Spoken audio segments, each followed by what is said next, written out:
díj. És akkor, hölgyeim és uraim, megkezdődött a Skander 1-2-ért. Bálint húzza az időt, tudja, hogy valamit szed. Csak hogy az időpontot is rögzítsük. Időpont, reggel 6 óra 46 perc. És a díj? Igen, és a díj a keks, nemzetszínű szalaggal. Keks, és akkor fiúk, lányok, kezdődjék a harc! Most mi? Na, kedves díjátadó hölgy. Igen, díjátadó hölgyet megkérjük, hogy indíts el a mérkőzést. És... Nagyon. Jó. És mindig nem kezdték el, nem hiszem el.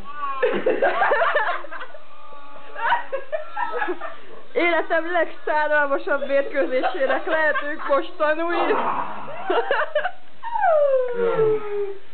Ilyen kezdtek át a kezemel.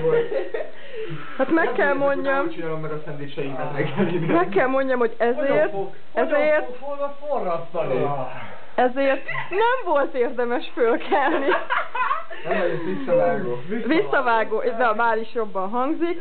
Megkérjük kedves díjátadó hölgyet, hogy ismét indíts el a mérkőzést. Bang! Ez még mindig rohadt szánalmas, de...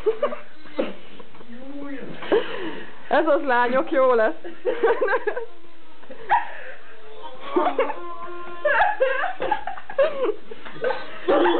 De jó. De jó tudni, hogy korán reggel is ennyire elmebetegek vagytok.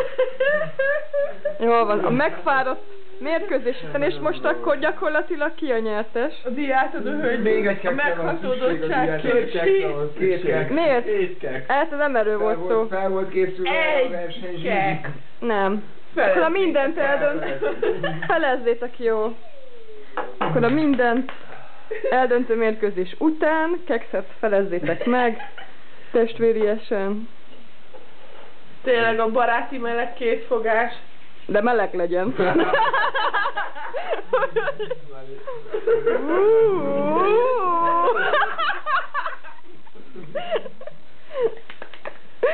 Csodálatos. Bájosan tapsol. Figyelj, még egy tányérból is esznek. Hát életben nem akarjátok le, hogy buzik vagy. Nincsen jobb egy bérrelverítékkel megszerzett keksznél. Hát igen. És tényleg villog valami. Itt a díjkukás fel. Ott viszik azt a szemetet, amit a Jani nem visz ki este. Igen, a Jani nem visz ki este a szemetet. Jó, hát akkor köszönjük szépen figyelmüket. Mára ennyi volt a Skander verseny. Kérjük legközelebb nem minket nézzenek.